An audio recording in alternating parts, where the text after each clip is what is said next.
and warm welcome to all of you. Today, India is at greater heights.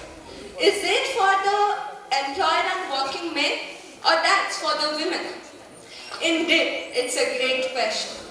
Starting from Marie Curie to Janaki Amar, girls are the first eye-catcher of the society. They have entirely turned unexpected. Not in some countries, but in the whole world and in India too. Admiring to India, where girls are treated and respected as goddess in the same country only, various kinds of crimes are committed against them. Starting from teasing, rape, female foeticide, and the list goes on.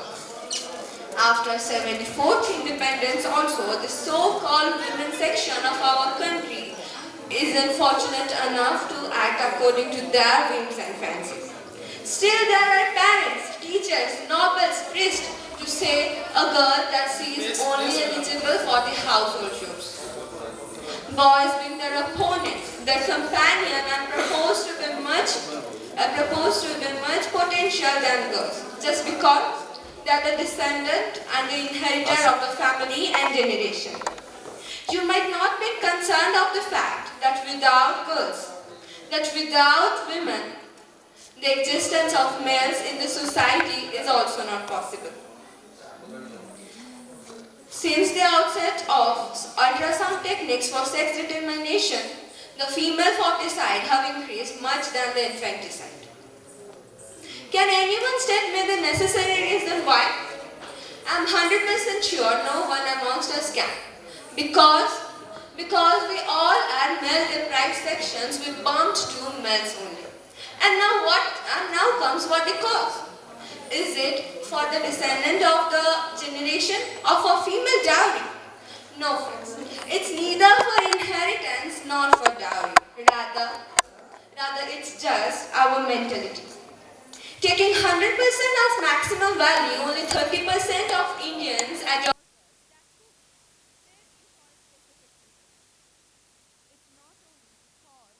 downward extension of sex ratio. Not only a crime, but rather it's a sin we do because of our great and male-centric values. Going further to rape, sexual assault, sex abusement, India ranked the 7th worst. In 2019, 88 rape cases were registered on a daily average, so as in 2020, it was registered 77, lessening to 8.3% of 2019 on comparison to 2020. Now, girls are treated as a source of entertainment. Just a few seconds before I stated them as goddess and now as a purpose of entertainment. Is here lies the mistaken of the family, society, or we ourselves only? Yes, it's our low-minded mentality only. Here in this podium only there would be people who would be performing Navaratri rituals, and here in this podium only there would be personnel who would be against of a freedom of a tiny girl too. Don't we live in the same society and city? Still there is a huge difference just because of our mentality, thinking, and the way of living. Extrapolating further, I want to draw your attention to a common fact now.